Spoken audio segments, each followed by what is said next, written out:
গুপ্ত খুন হয়েছিল এবং সেই খুনিরা প্রকাশ্যে ঘুরে বেড়াচ্ছে। বামপন্থীরা যেদিন যেটুকু সুযোগ পাবে, পরিসর পাবে অ্যাডমিনিস্ট্রেশনকে ব্যবহার করার, যেটুকু পরিসর পাবে আবার নতুন করে এই তদন্তের কাজ শুরু করার, বামপন্থীরা সেই দিন প্রথম যে কাজগুলো করবে তার মধ্যে একটা হবে সুদীপ্ত উত্তর খুনের বিচার বিভাগীয় তদন্তের দাবি করা। আমরা ভুলব না এই জিনিস। গতকাল এই আমার কাছে মিডিয়ার ছেলেমেয়েরা এসেছিল, বলছে নিশীথ প্রামাণিক কি বলেছে আপনি একটু উত্তর দিন। আমি বললাম বাবা, নিশীথ প্রামাণিকের কথার উত্তর দেওয়ার জন্য আমরা রাজনীতি করতে আসিনি। গতকাল 800টা ওষুধের দাম বেড়েছে, তোমরা ওইগুলো নিয়ে কথা বলো। সুদীপ্ত গুপ্ত বেঁচে থাকলে ওইগুলো নিয়ে কথা বলতো। পেট্রোল ডিজেল রান্নার গ্যাসের দাম কি পরিমাণ বাড়িয়েছে ওইগুলো নিয়ে কথা বলো।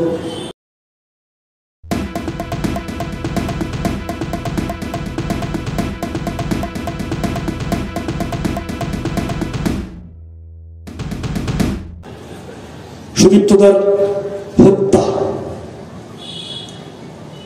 প্র্যাকটিক্যালি অনেক বিতর্ক ইত্যাদি। এখন আবার এই কথাগুলো আমি বলছি কারণ 11 বছর হয়ে গেছে, প্রাথমিক আলাপ আলোচনা হয়ে গেছে, এখন আবার পুরনো কথা কিছু কিছু মনে করানো উচিত।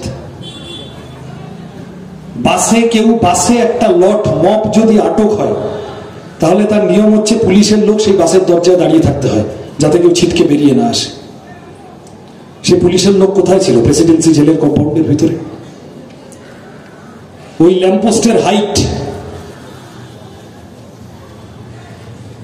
এগুলো সব ঠিকঠাক দেখা হয়েছিল।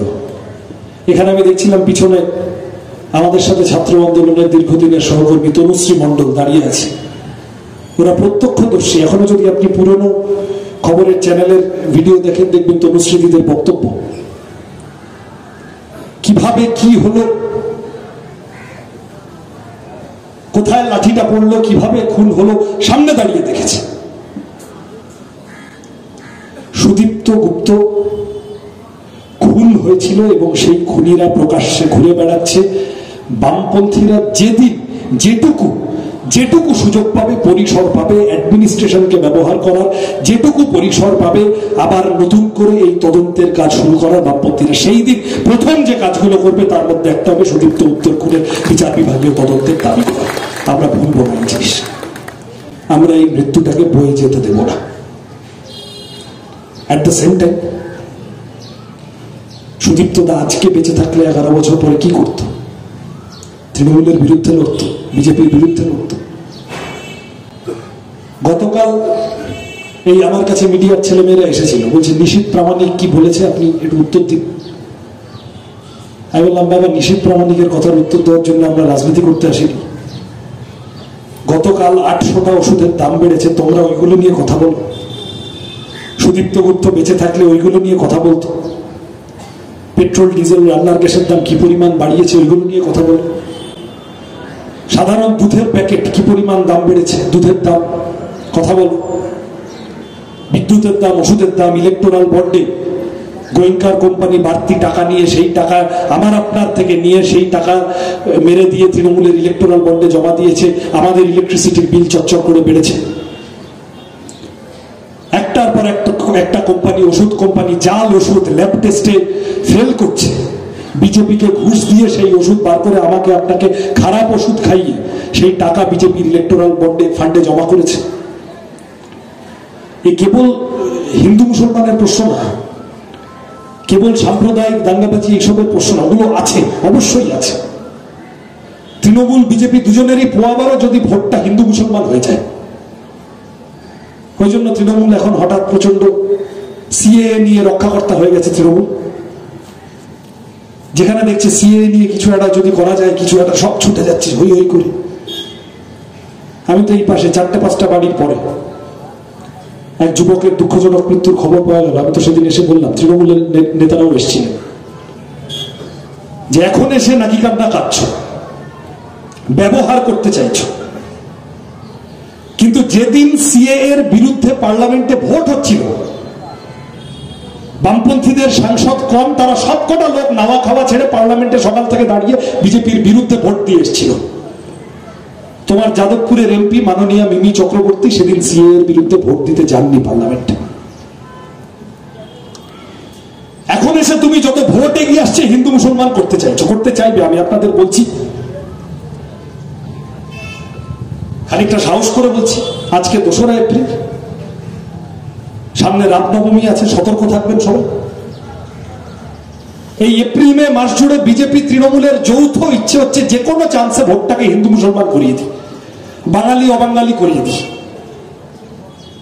তাহলে আর রুজি রুটির কথা পিছনে চলে গেল, চাকরি পিছনে চলে গেল, বেকারত্ব পিছনে চলে গেল, স্কুল কলেজ লেখাপড়া, এই দেবাঞ্জন প্রণয়রা যা বলছিল, বিক্রমরা, সব পিছনে চলে গেল। ব্রিটিশ আমলে ভারতের মানুষের যে অসাম্য ছিল, মধ্যে যে অসাম্য ছিল, মোদী সরকারের আমলে তার থেকে বেশি অসাম্য বেড়ে গেছে, সে কথা পিছনে চলে গেল। এই আমার সামনে বয়স্ক মানুষ যারা বসে আছেন, মেডিকেল ইন্স্যুরেন্সের প্রিমিয়াম কি ছিল, কি হয়েছে, পিছনে চলে গেল। রুজি রুটির কথা সামনে নিয়ে আমরা লড়ছি এবং আমরা বিশ্বাস করি এই বিশ্বাস কোন দৈব বিশ্বাসের প্রশ্ন, এই বিশ্বাস রাজনৈতিক আস্থা, মতাদর্শগত বোঝাপড়া থেকে।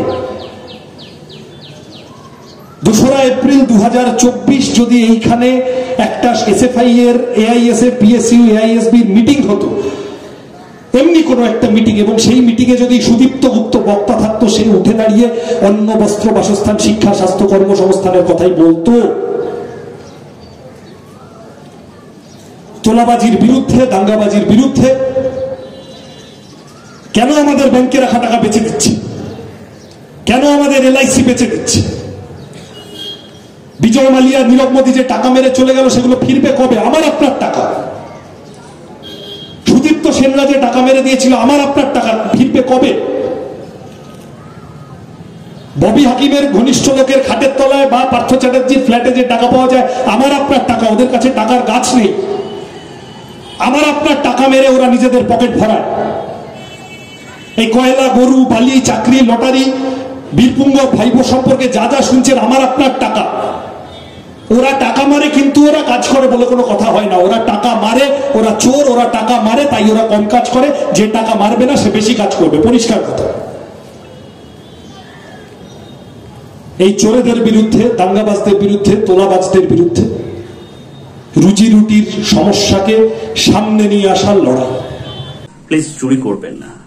একজন কন্টেন্ট ক্রিয়েটার অত্যন্ত কষ্ট করে তার কাজকে এগিয়ে নিয়েছে, তাই তার কাজকে সাপোর্ট করুন, তার কাজকে ভালোবাসুন, কিন্তু তার কাজ নিজের চ্যানেলে তুলে দেবেন না, কারণ জানবেন পাইরেসি কিন্তু একটা অত্যন্ত দণ্ডনীয় অপরাধ। আপনারা দেখছেন আওয়াজ, রোজকারের হক কথা। For more updates about Awaaz, please subscribe our YouTube channel Rajshekhar thali.